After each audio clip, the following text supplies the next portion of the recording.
if you're Buffalo, you're saying, okay, we need to make this move now because we're going into the draft, and this gives us an opportunity to kind of reset, especially at the receiver position. But what's available in this draft?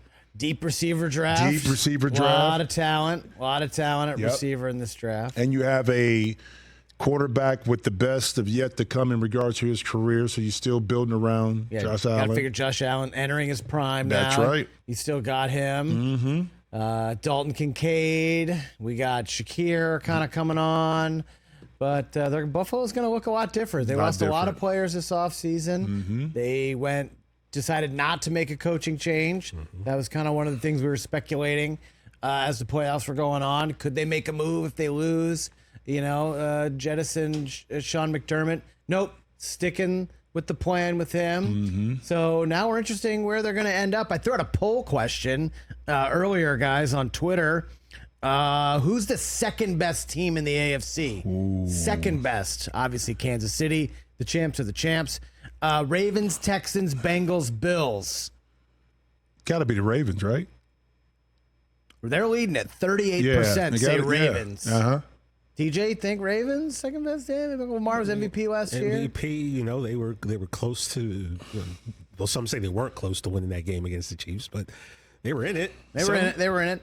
Yeah, Houston second, 35%. Mm-hmm. Cincinnati, Joe Burrow coming back, 17%, and Buffalo 9%. A lot of people in the comments thought it was interesting I left the Jets off. Well, because I didn't do that on purpose. I was you might not have consciously done I was looking at the odds. If you look at the AFC odds, those are the next four teams. I wonder where Houston would be if you asked that same question if the trade didn't happen.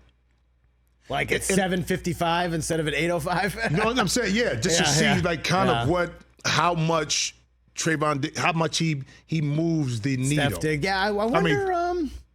I bet it would be the same. Maybe not as a higher percentage. Right. Maybe they're in the 25% instead of 35%. Right.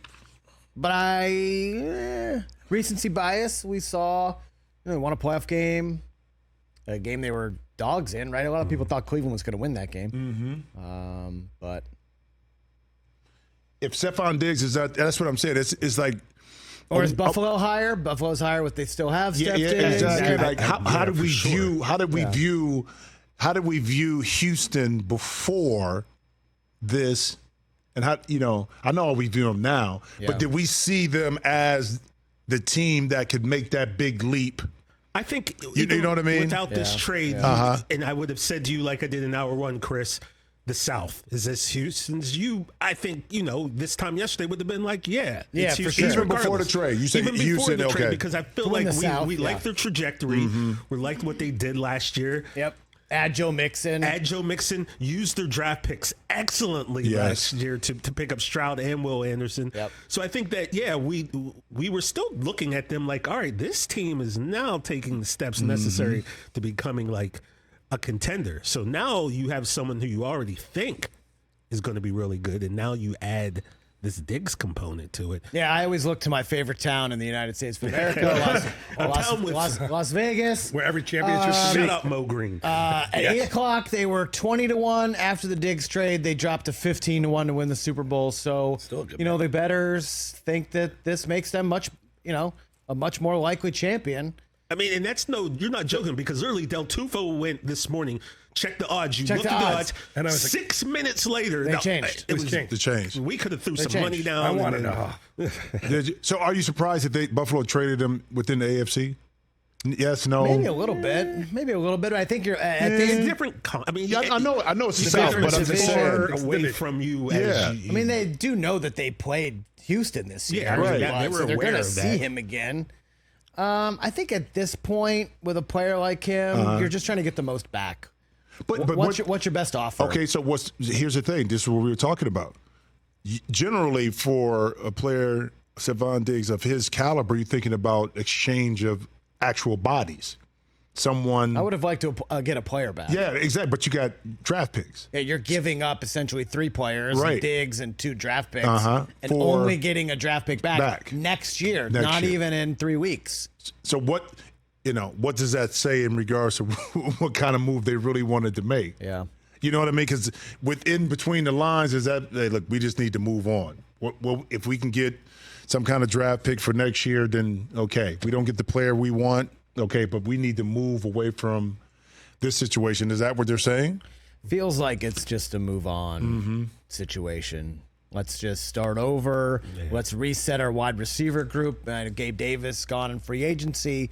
He's in Jacksonville now. Dalton Kincaid building off his awesome rookie year at tight end. More of a receiver than an actual tight end.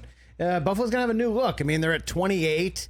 Can they move up maybe and get one of these receivers? Or do they sit tight and see who's still falls to them, right. There at the end of the first round? Going to be interesting to see what they do in a couple weeks. But Diggs is gone. Do they have what's their second round picks look? Do you have that? Because that'd be interesting too to see kind of what they build out, not just in the first, but in the second. Let's see, Buffalo in the second. Yeah, they're at 60. So they're 28 and 60 are their first two picks, the draft. So, let's see. Let's at the updated mock draft. Let's see who has them taken now. Yeah, Donnie Mitchell. So the updated Tankathon is one of our favorite mocks. It's like our Bible right now. That's our Bible. Yeah, the wide receiver from Texas. They have him at 28. Yes, and at 60 alignment. Lineman. I don't know. We'll see. Interesting move. Yes. Buffalo's still the AFC East favorite. I don't know. Jets had a good offseason. They did. Exactly. Rodgers coming back. Question marks on his health at 40. Year older. Dolphins lost a lot in free agency this offseason, but also think about what they were nice last year. Are getting back. Remember, at the end of the year, they lost some good defensive players. They're injured, yeah. So these guys come back. Wilkins gone.